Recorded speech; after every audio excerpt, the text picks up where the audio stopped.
Pallavi, welcoming you to a new episode of EVA India Insights podcast. Today, we're discussing an exciting topic where we look at the role of generative AI shaping the workforce of the future. Joining me is the esteemed guest Alpana Datta, a partner at EVA India and an expert in people advisory services. She comes with over 20 years of experience and she's also the EMEA leader on culture, leadership, and people experience. She's also deeply involved in shaping the latest thinking in this space for our clients across the globes. She works with clients across industries and sectors to enable them in deriving maximum value through their people strategy. Hi, Alpana, and welcome to our podcast. Thank My you, first Pallavi. Very glad to be here. my first question to you would be technology adoption has typically been seen as something that improves efficiency but also reduces jobs. But even with AI, earlier programs could spot patterns but still needed humans for eventual output. But generative AI, with its power to create content, can actually take over that function too. What kind of jobs are now under threat as generative AI evolves further? We already see coders and writers being threatened. Absolutely, Pallavi. I mean, we can see the potential impact of generative AI on a wide variety of jobs across functions and across industries. Let me give a few examples. Take for instance tech roles. And mind you, tech roles are not limited only to the tech industry, but are now an integral part of literally every sector. So jobs in the information processing industry, if I may say, are very exposed. Jobs that use programming and writing skills are quite closely related to generative AI's capability. So, roles like software developers, especially for code generation, testing, and optimization.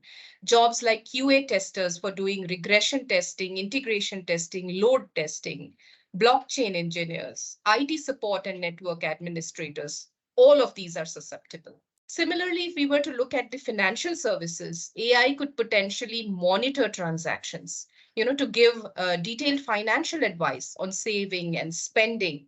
So jobs like financial quantitative analysts, tax preparers, investment analysts, credit analysts, compliance officers, even customer care and communication managers. Jobs like accountants, risk and compliance officers, marketing executives, all of these could get impacted. Now if we were to think about legal services, AI bots have the potential to address what we call access to justice questions and make legal services available to a much larger mass. Read and interpret contracts faster and more accurately, thereby looking at jobs of, say, document reviewers, legal researchers, contract drafters, due diligence analysts, compliance officers. And maybe if I was to just give one more example of a very different industry, think about media and marketing. News can be written by machines. Publishers could translate into a digital only business with generative AI, and they could rely on it to personalize content, enhance quizzes. So, jobs of news writers, content writers, public relations specialists, interpreters, translators could get significantly impacted. So, one could pick any industry and do this analysis, which means that organizations are at a stage where if they are not thinking about the potential impact of generative AI on jobs, they could be putting themselves at a very massive risk. Thank you for those insights, Alpana. Technology adoption also creates new jobs. We see that in generative AI will be no different. But what kind of jobs will generative AI create? Yeah, absolutely. I mean, just as some jobs are at a threat, like we just discussed, a lot of new jobs are also getting created. And no prizes for guessing that a lot of them hover in and around new tech. So some examples could include jobs like prompt engineering, professionals who can design and refine prompts to interact with language models like ChatGPT effectively.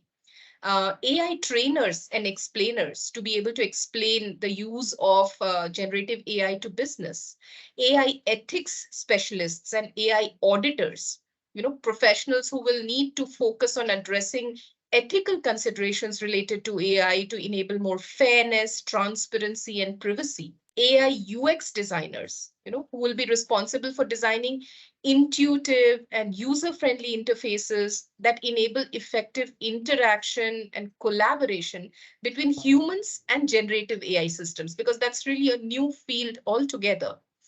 Jobs such as data curators, AI security specialists, digital twin engineers, which I thought was really interesting. Engineers who will be responsible for creating and maintaining digital twin models for various applications, could be in manufacturing, logistics, healthcare, jobs which would require, let's say, AI policy and governance related matters, experts in that field who will develop legal frameworks, standards, and guidelines for ethical use and governance of generative AI across industry. Jobs such as AI augmented creatives, so we know that generative AI can be used to augment creativity in various fields such as art, music, or writing. So AI augmented creators will need to possess both artistic and technical skills to leverage AI tools to enhance their work. Other jobs could be things such as research scientists in generative AI, machine managers, human AI collaboration and interaction designers. So it's like, I would say, a whole new segment of jobs that are getting created, which are a combination of the creatives and of the sciences, which could be really interesting to a lot of next gen. But I also do want to say that while all of this is one side of the story, with this change in roles and skills and jobs, there will also be a need to change leadership and behavioral skills. And we are already seeing organizations focusing on building leaders who will demonstrate more change and disruption readiness, more ambidexterity, more mindfulness, more empathy, and more ability to work with global teams, which could be a combination of virtual and physical workers. So all of these will also have an impact on the kind of roles that would become very important for success in the future. That's really interesting. One of the things that have excited people is the ability of generative AI to train students and others. How will this change the workforce? Well, I have a view here, which is to say that yes, of course, students are the largest supply pool for our workforce. But when you think of the word student, I would encourage everybody not to be confused and think only about the 18 or the 20-year-olds. We are also seeing so many executives going back to learn at various points in time in their career.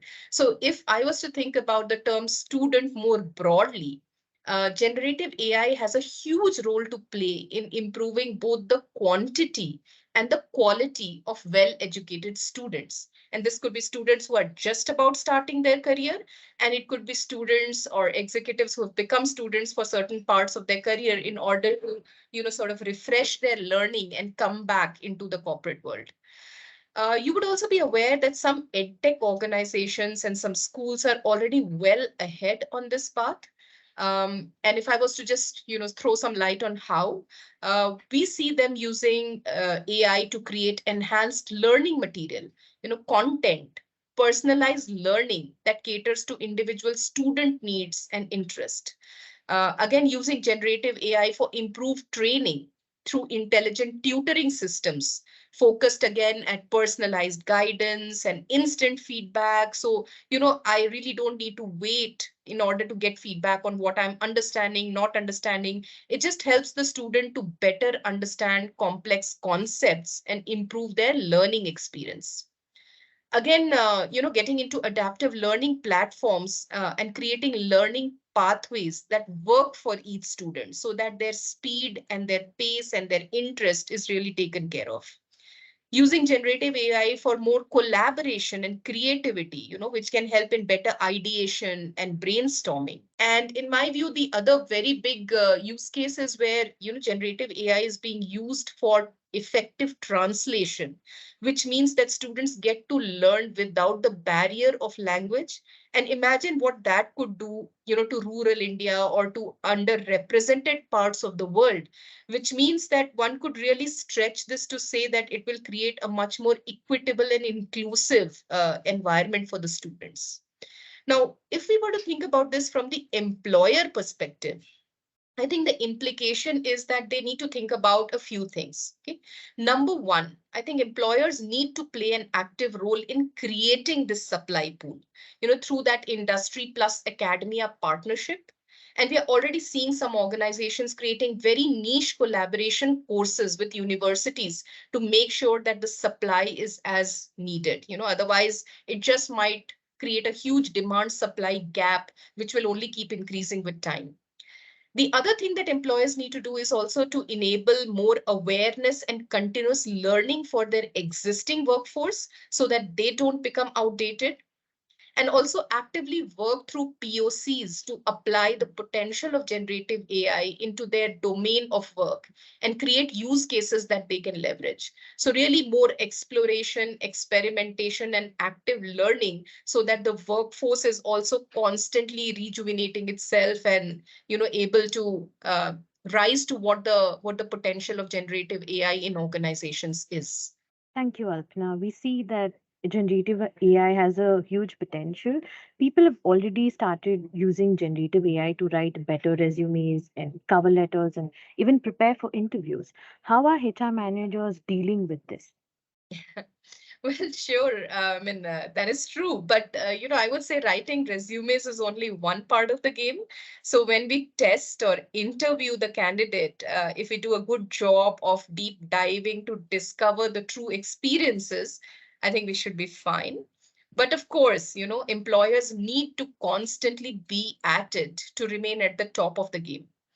However, I would think of this also in another way. Just as employees are getting smarter by using generative AI, employers also need to and can get much smarter. Okay. So that's by using generative AI to do better discovery of candidates, to create more nuanced success profiles, and to separate the wheat from the chaff, if I can say, better search and match, better due diligence on CVs, using information that may be widely available on each person through their digital footprint. So better pre-employment assessments, better interview assessment and assistance. We could also look at employers getting into predictive analytics to see what would work in their culture, in their setup.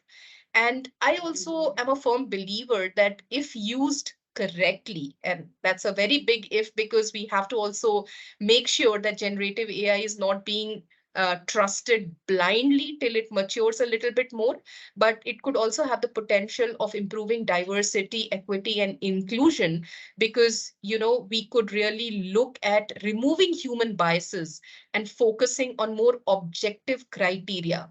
So AI algorithms can actually help identify better candidates based on their skill and qualification, which could then promote more unbiased hiring practices. So what I think is that it is as available to employers as it is to employees, and hence, it would very much become a level playing field uh, shortly. That's great to hear, and thank you for all those valuable insights. I hope our listeners have got a complete, detailed analysis of generative AI. With this, we come to the end of this episode. Visit our website www.ey.com/in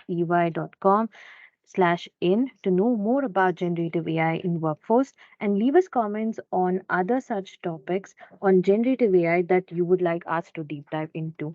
Signing off now. Thanks for listening in.